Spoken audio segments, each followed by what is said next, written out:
La democracia como forma de gobierno nos plantea que la misma puede ser llevada a cabo de tres maneras diferentes: en forma directa, indirecta o representativa, o a través de la semidirecta. En el caso de la democracia directa, el pueblo es el titular del poder y lo ejerce directamente. Esto se da a través de asamblea, es decir, se reúnen para derogar o aprobar una ley y para solucionar todos los asuntos del gobierno. Esta forma de gobierno directa es casi imposible dadas las características del Estado moderno y de la sociedad actual.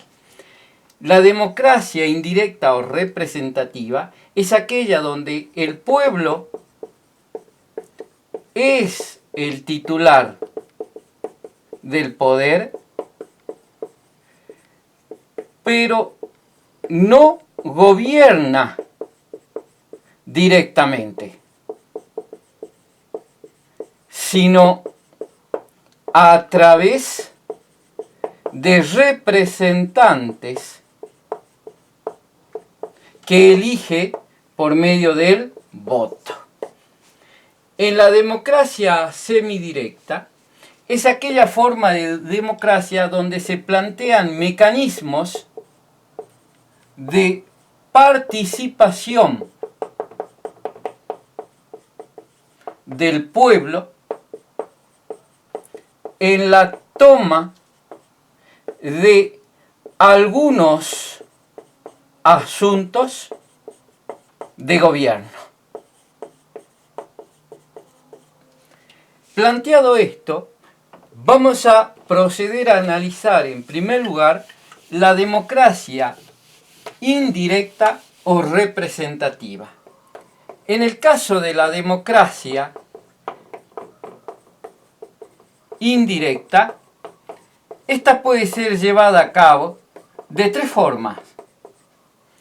Se puede usar un sistema presidencialista,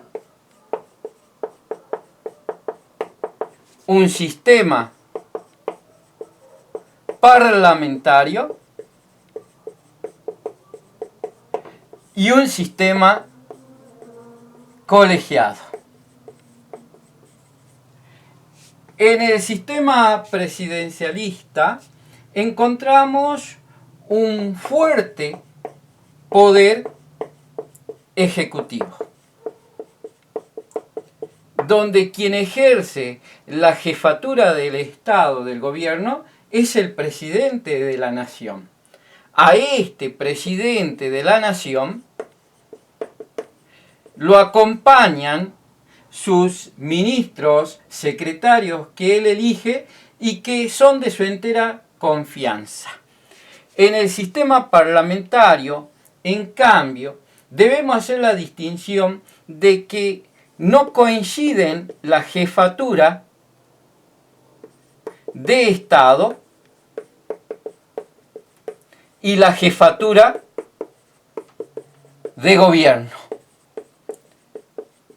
Esto lo vemos en Inglaterra. Por ejemplo, la jefatura de Estado en Inglaterra está en el rey.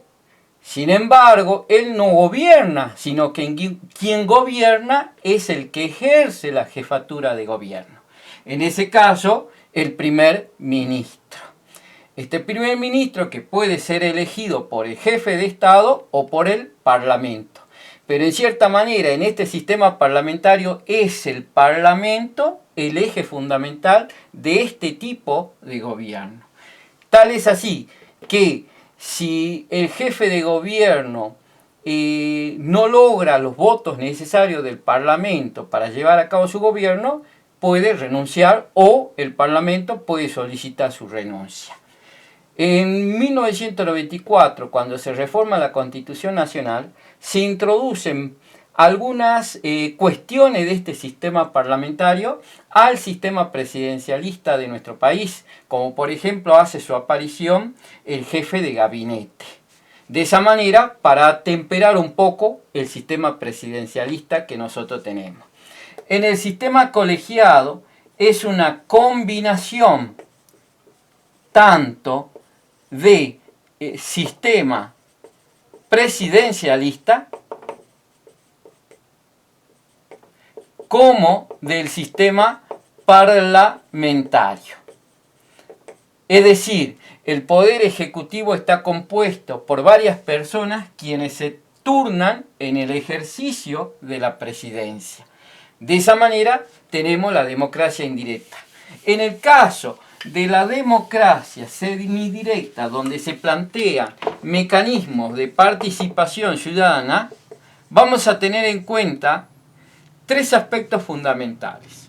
En primer lugar, la iniciativa popular. En segundo lugar, la consulta popular. Y en tercer lugar, la destitución popular. Cabe señalar que de estos tres mecanismos, los dos primeros fueron introducidos en la reforma de la Constitución de 1994. No así esta tercera forma que plantea la democracia semidirecta. En el caso de la iniciativa popular, permite la presentación de un proyecto de ley por parte de la ciudadanía. Y esto lo observamos en la lectura del artículo 39. Ahora bien, a la hora de presentar un proyecto de ley, los ciudadanos tienen que tener en cuenta que la misma debe ser escrita en forma de ley, por lo cual los términos deben ser claros y se debe dejar en claro también la fundamentación de la iniciativa de ese proyecto, el origen de los fondos que han permitido divulgar esa ley, el nombre y domicilio de quienes presentan el proyecto de ley, como también del nombre, domicilio y la firma de las personas que apoyan dicho proyecto de ley, que deben ser el 1,5% del padrón electoral, que luego se debe verificar si las firmas son válidas, y esa verificación la realiza la Junta Nacional Electoral. En cuanto a la consulta popular, es aquel mecanismo que plantea que el gobierno puede consultar al pueblo sobre algunas cuestiones. En este caso, la consulta puede ser vinculante o no vinculante. Las características de la consulta vinculante es que la convoca la Cámara de Diputados, mientras que la no vinculante puede ser convocada por el presidente o el Congreso también. Pero de esto podemos hacer la salvedad, ponemos la Cámara de Senadores. En la consulta vinculante, el pueblo está obligado a votar, así como el gobierno está obligado a respetar la decisión del pueblo.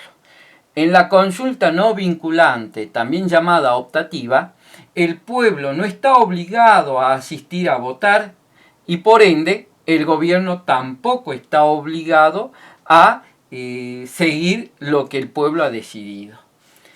La destitución popular es un mecanismo que plantea la destitución de un funcionario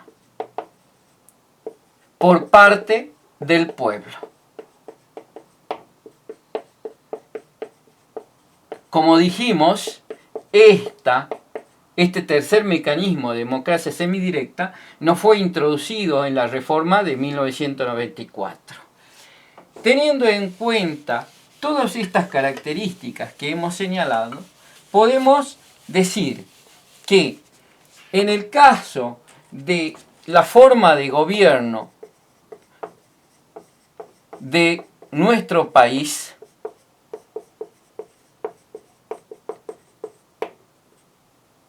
es representativa, republicana y federal. Esto es siguiendo el artículo 1 de la Constitución Nacional. Representativa porque el pueblo no gobierna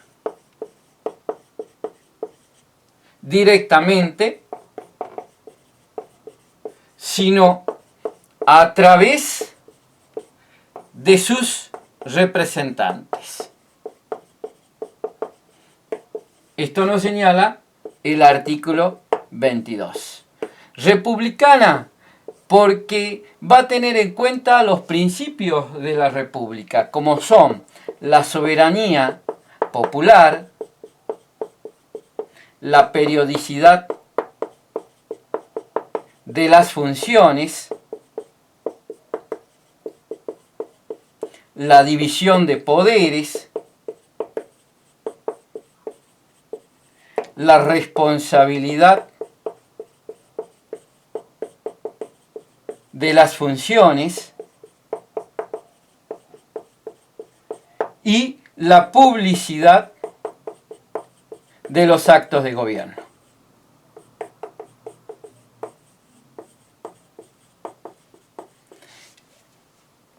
Desde el punto de vista federal se sostiene la teoría sobre la descentralización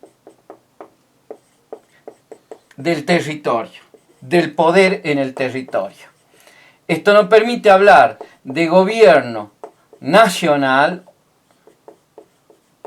o central y de gobierno provincial o local. En nuestra Constitución se plantean tres formas de coordinar la relación entre gobierno nacional y gobierno provincial. Por ello, en la Constitución se enumeran las atribuciones de las provincias y todo el poder que no se les confiere expresamente a ellas le corresponden al gobierno central. Como también pone en condiciones de igualdad al gobierno nacional y al gobierno provincial. Y por último, le otorga a las provincias todo el poder que no se le delega expresamente a la nación.